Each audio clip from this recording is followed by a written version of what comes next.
Hello and welcome back to the Nasty Metal Production channel here at YouTube, and welcome to another Album of the Week episode. This is episode number 231, and today's episode I will be going through the self-titled debut from Tokyo Blade, originally released on October 28th, 1983 via the Powerstation Records label. Of course, what you see in my hand is the 2010 reissue, or 2-disc reissue from Lemon Records, which of course features bonus tracks on the second disc, and like the Death on Main Street track, the Madame Guillotine EP, the Midnight Rendezvous EP, and of course the Cave Sessions, which of course I have a copy of Night of the Blade that has the Madame Guillotine EP and some of the other around that, and the Cave Sessions.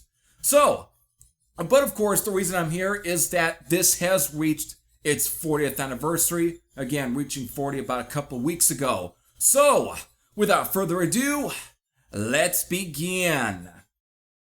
Tokyo Blade emerged out from the new wave of British heavy metal, a movement that spawned the likes of Iron Maiden, Diamond Head, Def Leppard, Saxon, Venom, Angel Witch, Tigers of Pantang, Samson, Tank, and Raven, and of course, countless of other bands.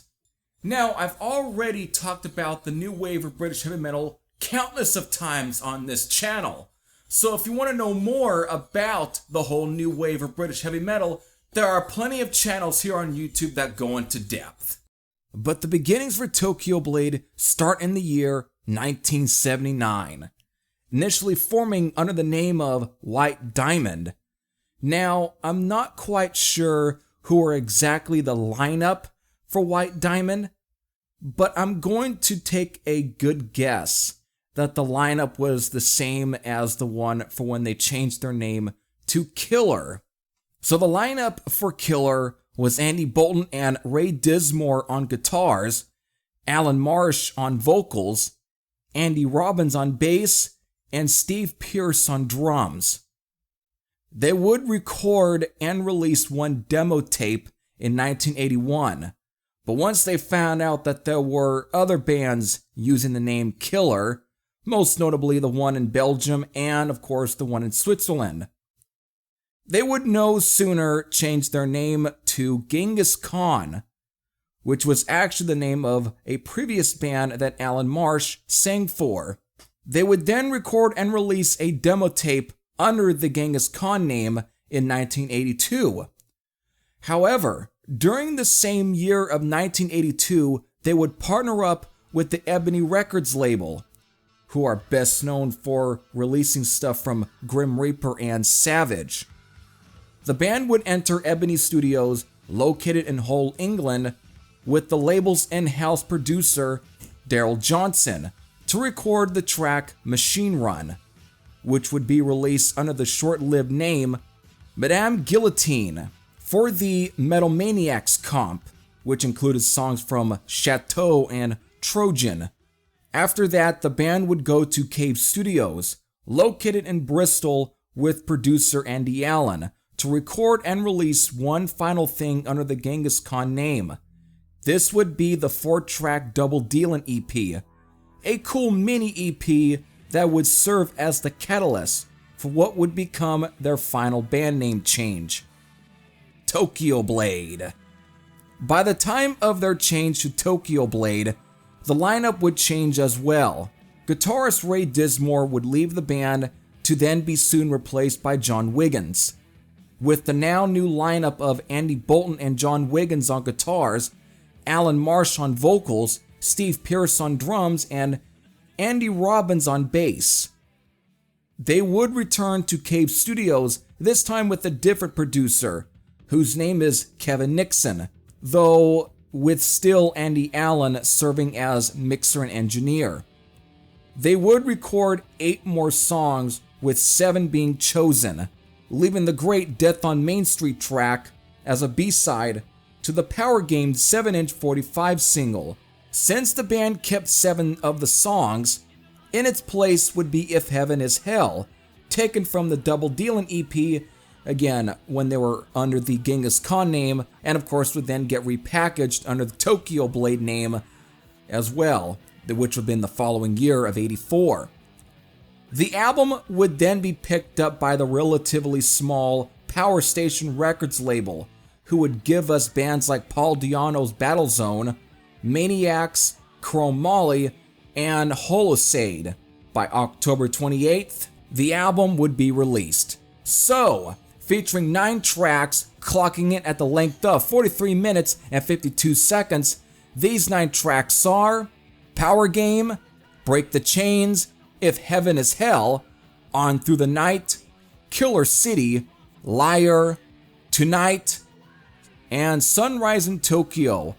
Because technically the last song on the album is technically just a goofy sort of hidden, it was considered a hidden track titled Blue Ridge Mountains of Virginia.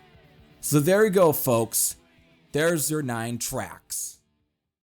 Tokyo Blade's debut is no doubt considered a classic, with me discovering this around the time that I was relatively new to the new wave of British heavy metal, and of course with sampling songs like If Heaven Is Hell, Power Game, and Sunrise in Tokyo. But when I finally got around to giving this album, its full attention, listening to it in its entirety, I must confess, it didn't really quite knock me out of the park, when I was first listening to this album. However, when I finally sat down to listen to this album, actually twice, in preparation for this episode, I began to wrap my head around the thing that kept me from really loving this album. There's no denying the raw power of songs such as Power Game, Sunrise in Tokyo, If Heaven Is Hell, Break the Chains, Killer City, and Liar. These songs display that youthful, hungry energy that surged throughout the new wave of British heavy metal. But besides the true highlights like the rather aggressive nature of Sunrise in Tokyo, the rapid attack of Power Game, or even the fast and looseness of both Liar and Killer City.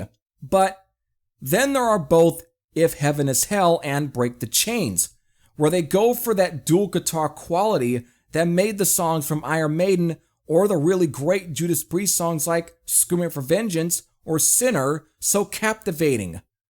But to me, what keeps some of these songs from reaching a much higher level is with not knowing when to truly end the songs. Take, for example, the beginning guitar part in Liar. To me, I feel doesn't quite fit the nature of what the lyrics are going for. It just comes across as rather filler time. The only tracks that I think are close to obtaining the element that I'm talking about here are within If Heaven Is Hell and Killer City. Both these 2 songs are the best in capturing that grand-like feel. These 2 songs are built around those galloping rhythms, though condensed in a loose setting. Then there are songs like On Through the Night, which is nearly over 7 minutes long, and the Russ ballad cover Tonight. These are okay songs, but I feel, again, they're just nothing truly special. On Through the Night, while having some cool riffs and tasty solos, just comes off rather flat and probably should have been trimmed down. And as far as the Russ ballad cover goes, I feel, even though it's a fine cover and all, I really honestly would have preferred if it had just been relegated to being a B-side track. Then there is the hidden track Blue Ridge Mountains of Virginia, which is pure silliness. Reminds me of the Oh What a Beautiful Morning track off of Tank's Power of the Hunter album. Now, let me talk about the production. Now, I love me some raw sounding albums. Some of my favorite albums are rather underproduced. Take, for example, Oz's Fire in the Brain and Merciful Fate's Melissa. But I've always felt that the production qualities on this album was just painfully thin and hollow sounding, which is why I always gravitated towards Night of the Blade, which I thought was an improvement in overall sound. But this year I had to replace my old pair of headphones, though from the same brand. This time, I noticed something different about these new pair of headphones, again, just from the same brand, and they look about the same, is that the sound of them had more bass with quite a bit of bottom end. So when I got around to re-listening to this album, not only did it enhance the sound, it was now making it sound more fuller, and I finally came around to enjoying the album a lot more because of it. So while this album is now starting to grow a lot more on me, I'm still not sure if I'm fully there to call this album my favorite, but I'm starting to appreciate this album a lot more than I ever did.